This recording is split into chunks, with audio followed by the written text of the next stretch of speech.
Siellä oli hyvä palvelu, sai ehkä vähän kenkiäkin kuivattua sanomalehtiä, niin piti aika pitkänkin tauon siinä, mutta samalla ehtii tuo sadekin mennä vähän tuonne pohjoiseen.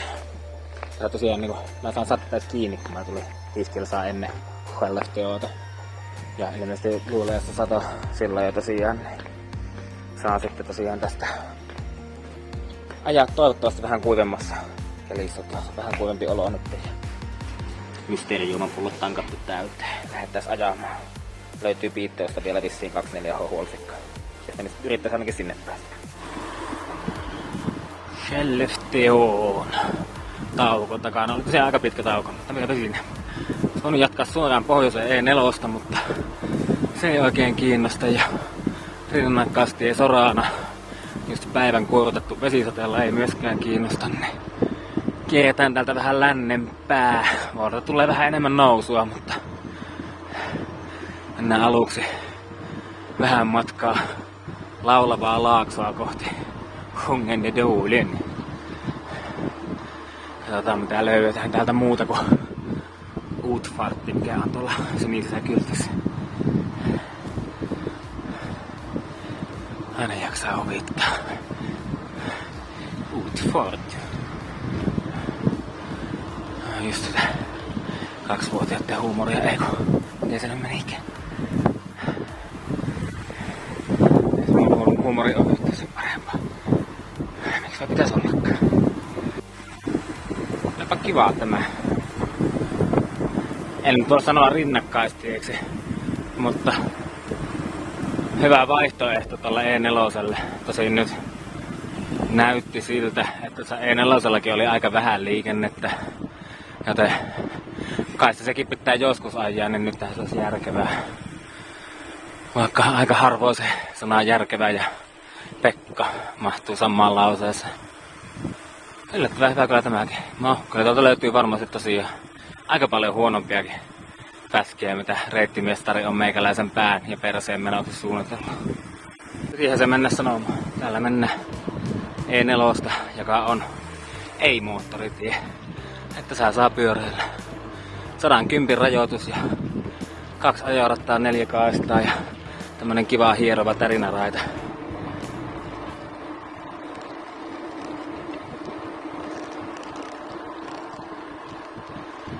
Kuuluuko tuo ääni? Ei tällä ihan hirveä ruuhka ole, varsinkaan kun vertaa siihen Latvia. Oliko se A2? Tosi sielläkin se Pienar oli varmaan 8 kertaa leviämpi kuin mitä täällä. Täällä tuo Pienar on just siinä ja siinä sen verran kavia, että sinne oikein kehtaa siinä ajaa. Nyt tuolta näyttäisi tuleva joku rekka tai joku muu takkaan. Saiskohan valaistua tämä koko komeuden niin, että näkyisi kamerallakin.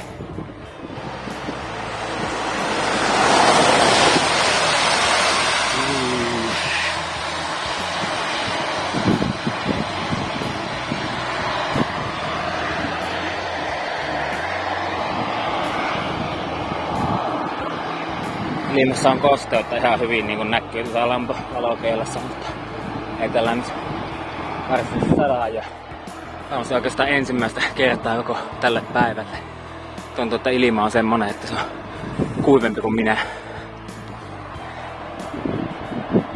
No, me jatkamme puurtamista. Kohta pääsis pois E4:ltä, jos haluaa, mutta mä tiedän haluanko mä. Oikeastaan aika jees. Olisikohan kukaan ikinä uskonut, että Pekka joskus sanoo tommosen, että tämmönen isompi tie on aika jees. Jos vaihtoehtona olisi pienempikin. Ehkä mä oon tulossa vanhaksi. Tai kai mä oon jo.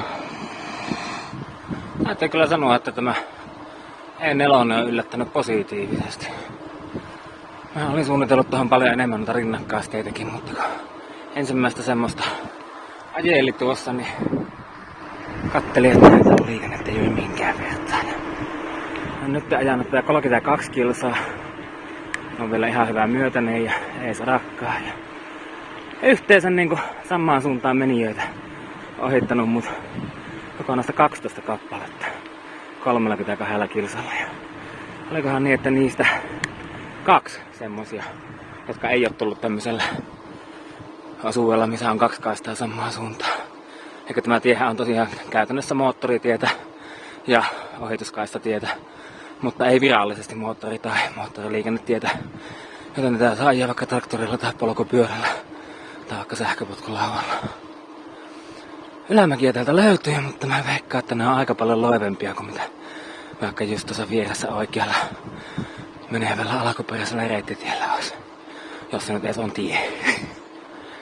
Mutta nämä pätkät on jo niin lähellä kotia. Eihän tästä on niinku... Onko tästä edes 400 kilsaa kotiin? Pitää jo vähän ajatella Vandreriakin. Eli nyt kun on tosiaan hyvä mahis ajaa näitä, niin voi sitten ajaa niitä seikkailuteitä joskus toista. Silloin kun ei olisi niin hyvä ajaa näitä pääteitä. Todennäköisyys silleen, että jos täällä joskus on toisen kerran, niin silloin ei ole täällä tämmöiseen aikaan, milloin näin vähän liikennettä. Sieltähän tulee vastaan joku. Jee. Vastaan tulee olla vähän enemmän. Olisiko niitä ollut 30? Nää E4 ja tuossa menisi niin vieressä tuo suunniteltu reitti. Niin kuin näette, niin siinä on jokunen mutka. Ja se olisi varmaan ollut jotakin oikein mukavaa pekkailua. Mutta onko tämä sitten toisen asteen pekkailua jo? Tai kun aletus oli, että mä menisin tuonne mettään pekkailemaan, mutta meidänkin sen vielä överiksi ja ajaa jotakin helvetin E4. Mutta tosiaan niin kuin sanoin niin aikaisemminkin jo, että on niin hyvä mahissahan nyt tästä niin helposti ja mukavasti Vandrer-kilsat tästä, niin pakkohan se tilaisuuden käyttää. Ja ajaa sitten tosiaan no seikkailupätkät sitten, kun persekin osaa arvostaa sitä enemmän. Tällä hetkellä saldo E4 on 35 kilsaa tätä pitkin ajettu.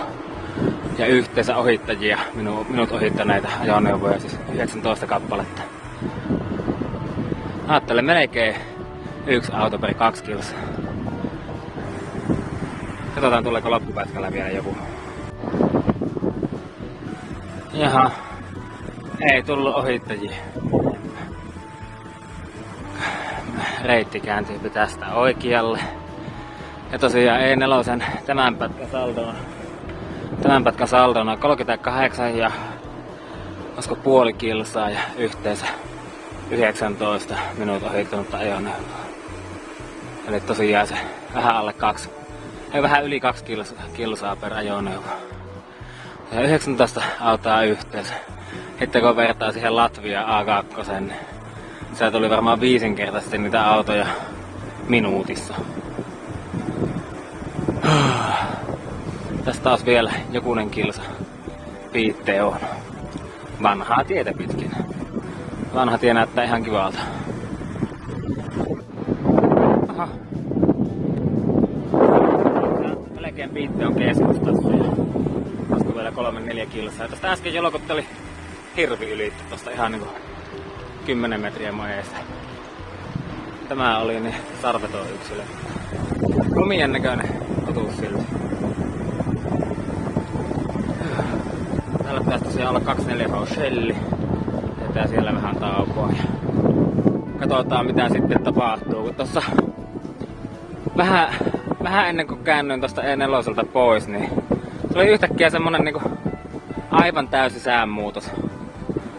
Onneksi sentään vain niinku lämpötila ja tuulen suhteen, että ei sateen ainakaan vielä. Se varmasti niinku 200 metrin matkalla lämpötila muuttui semmosesta, että ensin nämä kamppeet oli vähän liikaa, niin nyt nämä oli selvästi liian vähän.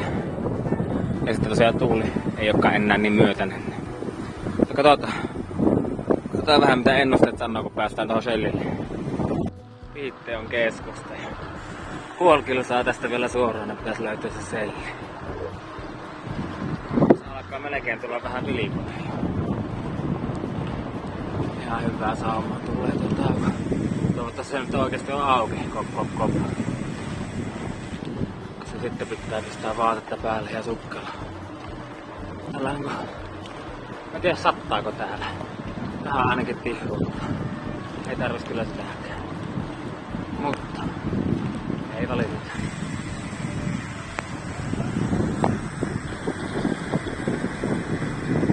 että tää tämmönen 24H huoksikka on täällä keskustassa eikä jossakin ohitustien varressa.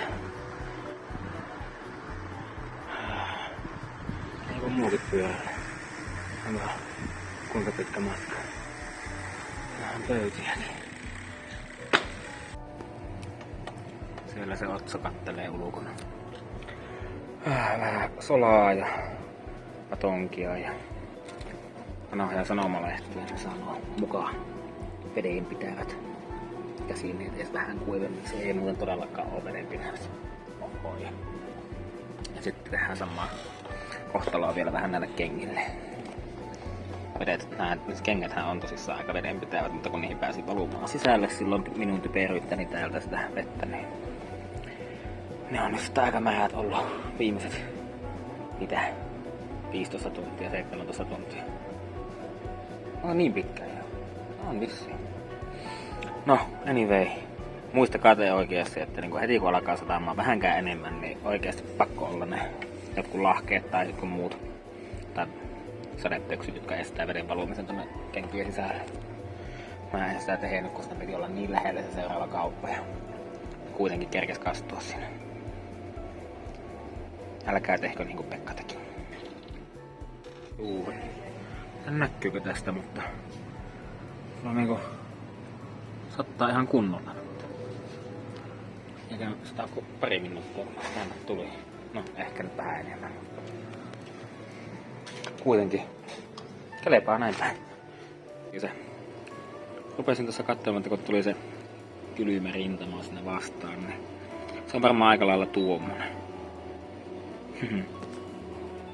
Muutenkin tuo sää on ollut tänään mielenkiintoinen. Näin tästä elikkä.